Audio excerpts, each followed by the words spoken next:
নমস্কার দর্শক বন্ধুরা, আমি সুমন আপনাদের সাথে।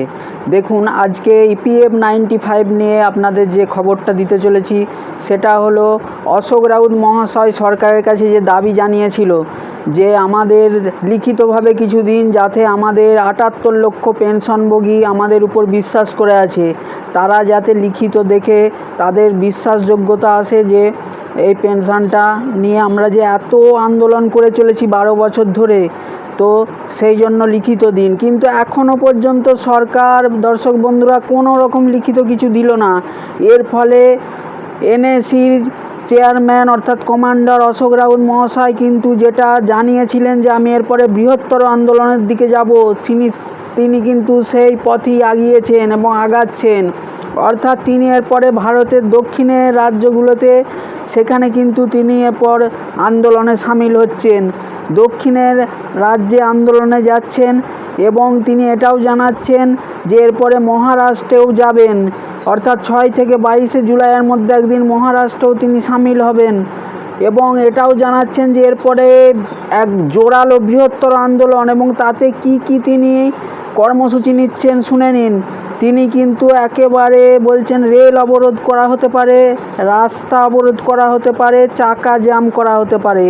এই ধরনের তিনি আন্দোলনের এবার কর্মসূচি গ্রহণ করতে চলেছেন। তিনি যখন দেখছেন সরকাররা কিছুতেই শুনছেন না, তিনি দীর্ঘ 12 বছর ধরে আপনাদের হয়ে 78 লক্ষ কর্মচারীর হয়ে আন্দোলন করে আসছেন। শুধু 78 লক্ষ কর্মচারী কেন বলবো, এর সাথে যে 7 কোটি নতুন কর্মচারী অর্থাৎ এখন কর্মরত, তারাও কিন্তু এই ইপিএফ 95-এর আন্ডারে পড়ছে। তাদেরও ভাবতে হবে এবং তারাও যাতে সবাই সামিল হয়, শুধু 78 লক্ষ যারা বয়স্ক অবসরপ্রাপ্ত কর্মচারী নন। এই জন্য অশোক রাউত মহাশয় কিন্তু দীর্ঘ আন্দোলনের ডাক দিয়েছেন এবং তিনি একের পর এক কর্মসূচি গ্রহণ করেছেন। সরকার যখন লিখিতভাবে কিছু দিল না, সেই অর্থে তিনি কিন্তু তার আন্দোলনের জোরালো যে দাবি তুলেছিলেন সেই পথেই তিনি এগোচ্ছেন। এবং আমাদের কলকাতার হাওড়াতে 1 জুলাই 2026 এই বছরই তিনি কিন্তু মহাসম্মেলনের আয়োজন করেছেন শরৎ সদনে সকাল 10টার সময়। তো এইভাবে কিন্তু আন্দোলনের দীর্ঘতম পথ তিনি বেছে নিয়েছেন এনএসি কমান্ডার অশোক রাউত মহাশয়। এবং আমাদেরও এটা প্রশ্ন, আমরা এই ইউটিউবের মাধ্যমে যে আওয়াজ তুলে আসছি, দেখুন, আওয়াজ বা আন্দোলন না হলে সরকার কিন্তু আপনাদেরকে কোনো দিনই পেনশন আশা করা যায় এমনিতেই তো দেয় না, দেবেও না। এই জোরালো আওয়াজ ইউটিউব থেকে উঠছে, অশোক রাউত মহাশয় তুলছেন, এইভাবে আরও যে একাধিক ট্রেড ইউনিয়নগুলো তুলছে। হয়তো যদি কোনোভাবে আপনাদের বাড়ে, এই আন্দোলনকে জাগিয়ে তুলতেই হবে, যার ফলে সরকার যদি কোনোভাবে চাপে পড়ে দেয়।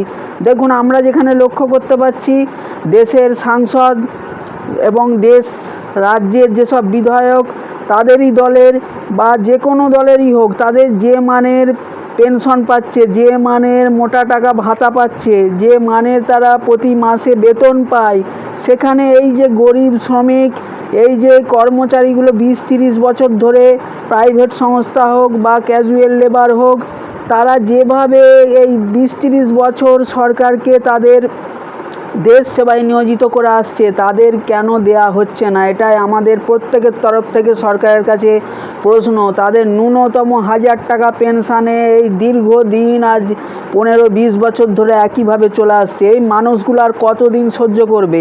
কেনই বা দেয়া হবে না? যেখানে কোর্ট বলছে, কোর্টের রায়ে বলছে যে মূল বেতন, যেটা যে কর্মচারী প্রাইভেট সংস্থা বা ক্যাজুয়াল লেবার হিসাবে আধা সরকারি সংস্থায় কাজ করেছেন, তাদের যে মূল বেতনের আধার হিসাবে তাকে পেনশন দেয়া হোক, কিন্তু তাকে দেয়া হচ্ছে না। তাকে কি দেয়া হচ্ছে? কাউকে 800 টাকা, 900 টাকা, কাউকে 1000 টাকা। এই দুর্মূল্যের বাজারে এই টাকায় এটা কি ভিক্ষা দেয়া হচ্ছে সরকারের তরফ থেকে?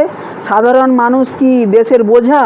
সাধারণ মানুষরাই তো সরকারকে নিয়ে আসে ভোট দিয়ে, এবং সরকার তাদের জন্যই উন্নতিমূলক কাজ করে। সেই কাজ আমরা কিন্তু এখনো পর্যন্ত দেখতে পেলাম না। বাড়ে তাদেরই বেতন, সাংসদদের, বিধায়কদের, তারা সুন্দরভাবে আনন্দে থাকে, তাদেরই মোটা টাকা বেতন বাড়ছে, পেনশন বাড়ছে, বিভিন্ন ভাতা পাচ্ছে। কিন্তু এই মানুষগুলো যে দাবি করছে 1000 টাকার বদলে 7500 টাকা এবং তার সঙ্গে মহার্ঘ ভাতা, ডিএ, অর্থাৎ বাজার দরের সাথে যাতে এই পেনশন বেড়ে যায়। তো এই মানুষগুলোর দাবি কিন্তু তাদের কানে পৌঁছাচ্ছে না, তারা কিছুতেই রাজি হচ্ছে না কোনো কিছু করতে।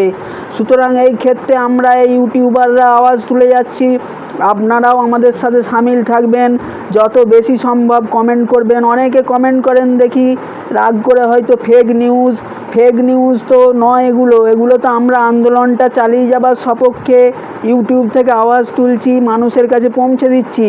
এবং এনএসসির চেয়ারম্যান অশোক রাউত যেভাবে আন্দোলন করে চলেছেন, তার সাথে বিভিন্ন ট্রেড ইউনিয়ন, আপনারাও তাতে বিভিন্ন রাজ্যে যেমন কলকাতার হাওড়ায় 1 জুলাই আসছেন শরৎ সদনে সকাল 10টায়। আপনারা হয়তো যারা কলকাতায় হাওড়ায় পাশাপাশি থাকেন যে যুক্ত হতে পারেন। এইভাবেই তো আন্দোলন না করলে, আপনি ঘরে বসে থাকলে কোনো দিনই আপনাকে 1000 টাকা থেকে পেনশন বাড়িয়ে 7500 বা 10,000 সরকার দেবে না। এই সরকার সেরকম নয়, এরা মানুষকে কিছু দিতে জানে না। যে মানুষগুলো ক্ষুধা সূচকে যেখানে ভারত তলানিতে ঠেকেছে, পাকিস্তানও ক্ষুধা সূচকে উপরে উঠে গেছে, সেই দেশে আর কি আশা করা যেতে পারে। আজকের জন্য এইটুকুনি, নমস্কার।